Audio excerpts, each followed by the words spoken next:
So we found our area of our triangle, we found our area of our parallelogram, we found our area of our rectangle. Now we're going to move on and we're going to learn how to find the area of a trapezoid.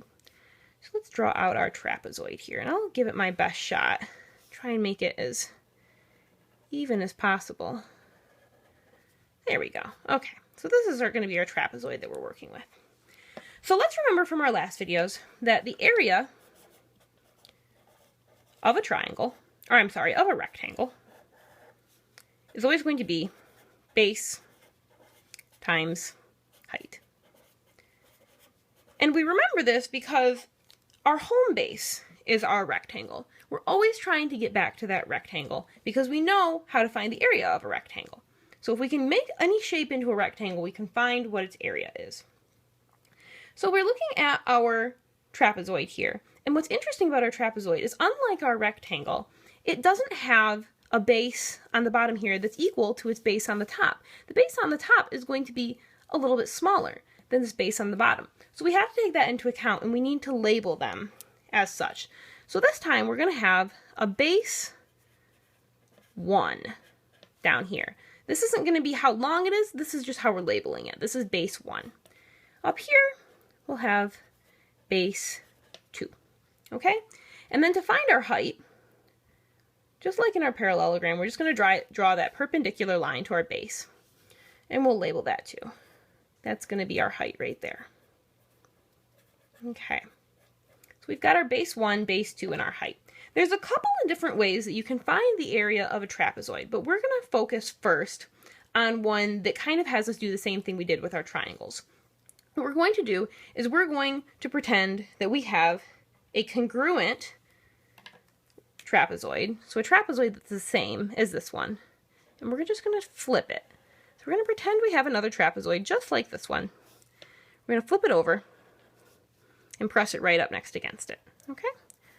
So there's our first trapezoid, this is our second trapezoid. And if we flipped it upside down, then that means that base 2 is on the bottom now. Base 1 is on the top. Now if we look at these two trapezoids that we pushed together, we can see that all together they make one big parallelogram. And we're familiar with parallelograms. We've worked with them before. So then we can redraw that parallelogram over here just so we can see it a little better. It might not be exactly the same size, but that's okay. Okay?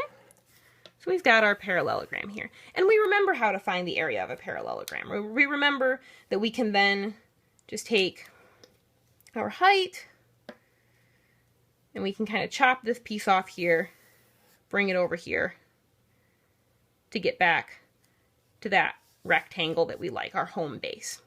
Okay? So we remember how to do parallelograms. Now I'm going to write out how to find the area, the formula for the area of a trapezoid. And that is 1/2 times the height times base 1 plus base 2. Okay? And now we're going to look and we're going to kind of break this down so we can see if we can understand it. So, we've got our height here. And height, we don't have to do anything to because our height stays the same all the way across. We could add 5 more trapezoids to the end of this shape we've got going here, and the height is still going to stay the same. So we don't need to worry about the height. We can just leave it alone. However, we need to now, since we have 2 trapezoids here, remember, we need to add this base 1, to base 2. And that will give us the length of this whole new base of this parallelogram we have here. Okay? Base 1 plus base 2. So that's how we get that. You might be wondering what this 1/2 is doing hanging out over here. Well, remember, we're not actually trying to find the whole area of this giant parallelogram we made up. Remember that this red trapezoid, we just imagined that it's there. So that's not actually there. We're just trying to find the area of this trapezoid. So even though we're finding this whole parallelogram here, we only really want to find half of it.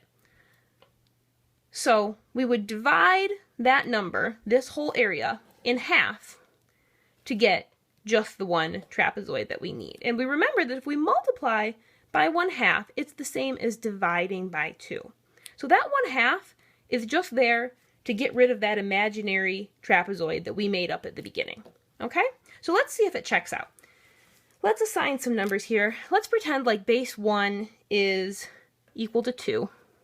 Let's pretend like base 2 is equal to 1. And let's say that our height is equal to 4. Okay?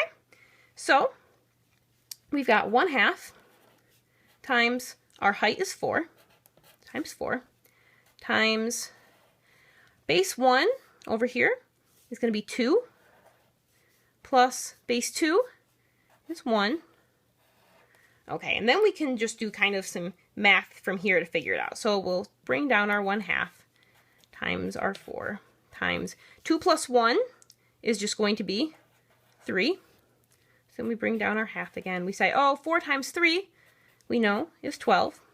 So now if we wanted to stop here, we could say, oh, 12 is the area of this whole parallelogram. This whole parallelogram we have here has an area of 12. But remember, we're not looking for our whole parallelogram. We're only looking for our original trapezoid. So we need to divide this number in half to get rid of our red trapezoid. Okay? So then 1/2 times 12 is the same as saying 12 divided by 2. That's going to give us 6. So our area equals 6 units here.